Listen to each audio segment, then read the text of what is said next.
What would you say about what they've done so far? What do you want to hear? Well, I think it's been an extremely poor performance. I think we've seen deny, delay, deflect, defend has been their strategy. Certainly it was a few months ago.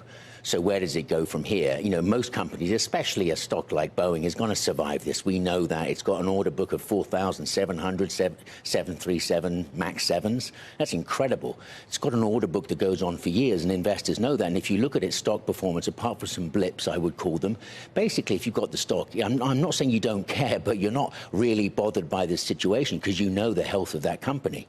So I think that that's something they have in their back pocket, is that trajectory. So what do you think they've done wrong? What do you think they should do from here? Well, I think that, again, they kind of dodged it, denied it. In some ways, they might have lied about it because they were aware of this a year before the first crash.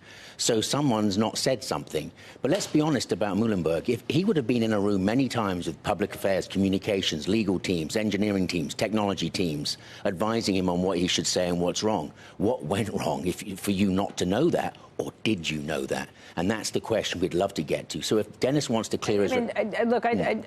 I understand what you're saying, Yeah. but I also feel like we don't have all the facts. These investigations take a long time. What should they have said early on if they didn't have all the facts yet?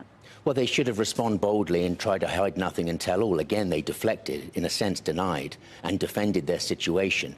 What didn't come out was the fact that, look, two crashes, I don't want to sound bad about this, but that didn't affect the trust of Boeing. What affected the decline of trust, it was Muilenburg. It was his indifference a few months ago that caused that trust to collide downwards. I would say the two crashes played a key role. The idea that it came a second time around, the idea that now we are questioning the FAA and whether they have known any of these things. I don't know that there's anything a CEO could have said or done at that point that would make me feel better. Well, I think they could have been more empathetic. There was no empathy. There was no sympathy. There was nothing. It was indifferent. And I think we watched that. He showed that he had the charisma of a damp rag. And I think that we all recognized that and we weren't impressed by that. So what do you want to hear today from him? I want to see him, like I say, respond boldly, hide nothing, tell all. Is he taking any questions from the floor today?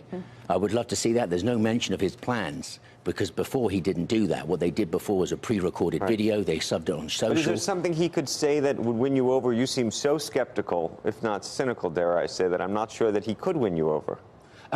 It's going to be a hard job, and I think it's going to be a hard job for a lot of ordinary people. Again, back to people who hold the stock, I think they're a little bit indifferent to the need because of the order book, and it's a duopoly. But do you think he's playing for the shareholders, or do you think he's playing for the... or do you think what he really needs to be doing is playing for the consumer? Because the consumer is going to be the one who's going to go on Kayak or Expedia or whatever they're going to do, look at what flight it is and say, actually, I don't want to be on that plane. Well, I think people are already asking, what's this aircraft? And I think what he's trying to do is hold the line with investors and regulators.